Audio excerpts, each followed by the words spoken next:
So I think, you know, for me, tell me what basketball means to you. So your journey is an extraordinary one, where you've come from, your decision to kind of skip college, go to the NBA, and then getting injured and going all the way back down to the league. Tell me about your journey. What moves you about basketball?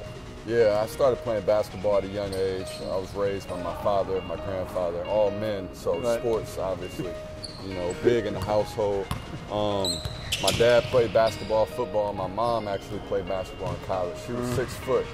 She had 3 brothers, 6'9", 6'7", so wow. That was in me. That was in me, you know, just to be tall, yeah. you know, hopefully be athletic. So I played all sports. My dad threw me in everything, and basketball prevailed. You know, the taller I got, and then just had a love for it. Growing up, Illinois, MJ, my favorite player was Penny Hardaway. Oh yeah. You know, so just watching those guys, watching Pistol Pete, Magic Johnson, come fly with me, Jordan's Playground. You know, all the kids wanted to be like Mike. So exactly. Just the inspiration from that standpoint carried over, and I was fortunate enough to, you know, play at a high level, high school, get drafted out of high school to the NBA, and then, you know, live out my dream of playing in the NBA. Right. So talk about what that was like. For you, is it, on a daily basis, is it a competition? What is it about the league that gets under your skin? It's just, you know, it's just a passion of playing the game that you love. It's still a game. That's the thing in the NBA, professional sports in general, you get paid a lot of money to play a kid's game. You know what I'm saying? Like, you think about that for a minute, it gets lost in the shuffle and translation because, you know, it is a business. You know, as you know, the more that you're in the league, the more that you see a lot, right? Guys get traded, guys get cut. You know, you're trying to make a team. You're traveling, you got to pick up and move, you get traded. So it is a business, so it can take out the love, it can take out the fun, the passion. But just trying to keep that perspective. For me, I got my perspective when I was injured at 21, third year in the league, you know, a potential cornerstone of the franchise, and then it all came crashing down. And then from there, it was like, okay, going to different teams, playing, getting cut, waived, playing in the D League, trying to make it back. You know, you realize it's a grind, it's tough, and you're trying to get that perspective that it could be taken away at any moment. So you just, you know, you just do what you love to do, play hard, and just, you know, try to have fun with it. I don't want to make any news, and I know you're not retiring anytime soon, but talk about your perspective about retirement. What's going to be the determining factor when you choose to hang up the sneakers? Well, I think it's just, it's going to come down to a couple things. One, you know, physically, how am I feeling? Right. You know, just with my injuries and, you know, just transitioning to life after basketball. You know, you want to be healthy, right? And I want to feel good playing with my kids. Right. You know, waking up every day, it's just the small things that sometimes you take for granted. So just physically how I feel, and then, you know, two, family life, right? You know, where's my family life at, my kids? You know, so it'll come down to a couple things, but I've been fortunate enough to have good veterans. You know, I've been fortunate enough to be in this league long enough to know that, you know, you have to start thinking about what's next. You have to start planning for the transition, right? Athletes, especially in the NBA, NFL, you know, you make all of your money, or the majority of your money, right? It's front loaded in your 20s, 30s. So you got, hopefully, God willing, another 30, 40, 50 years left. At least. At least. So you have to start planning for that and try to set some goals. So talk about, like, for you, what do you think that next passion is? I know that obviously part of the planning process is trying to figure out, is there a hobby that could be, you know, the next thing that is going to get you out of bed in the morning? So for you, what have you been kind of playing with?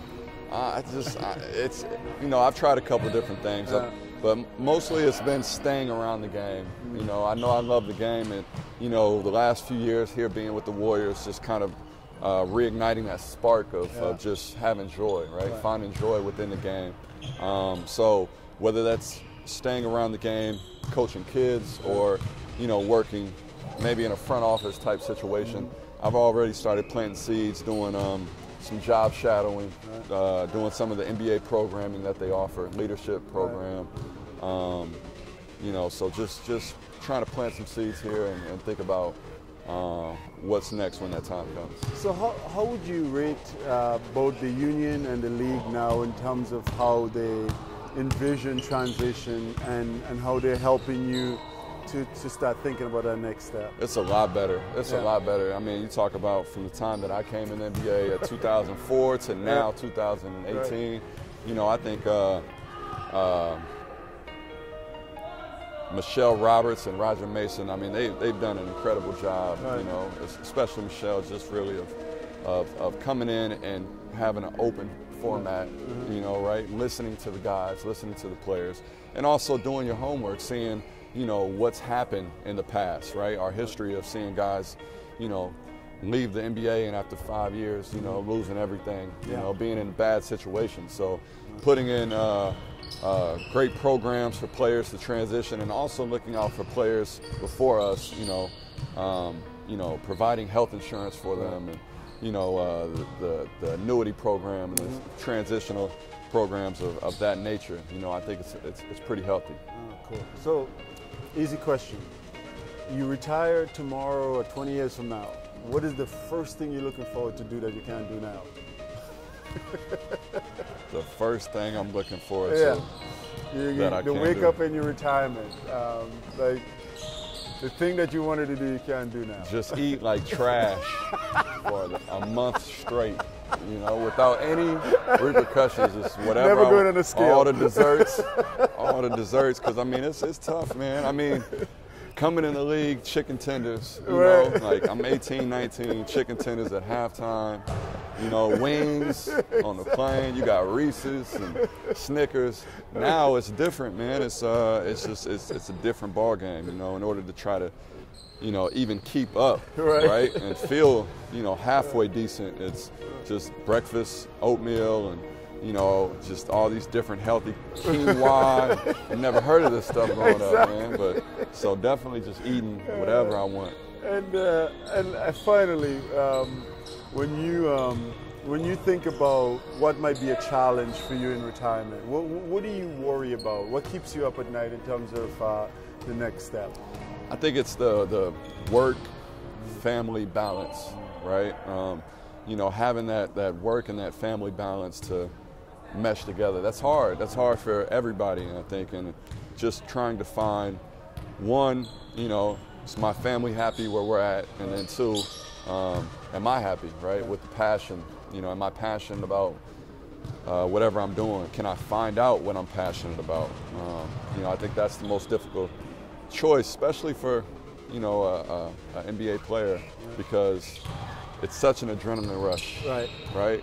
As you know, you get called to go in the game, you get that starting lineup, you got 18, 20,000 fans cheering, you're in a playoff game, the atmosphere, the cameras, the lights, it's an adrenaline rush, you know, and you can turn into a junkie, right? Because, you know, you chase that, and then when it's gone, it's like you still find yourself maybe chasing it. So just finding the passion, understanding the perspective on life, work-family balance, I think that's the most critical point. And finally, looking back, if you were to go back and talk to your younger self, and you say, what would you say to that 21-year-old version of yourself? Yeah, I would say first, just preaching patience. You know, I think I was pretty open-minded, but you know, I think I would have maybe reached out to other guys and other organizations. You know, coming in at 18, 19, being in one organization, that's kind of all you see. You know, so you don't really get a chance to branch out. So, you know, if you're not maybe in a healthy environment, you know, it can have an impact on you for later years. So just, you know, I was very fortunate to move around and see different things, right?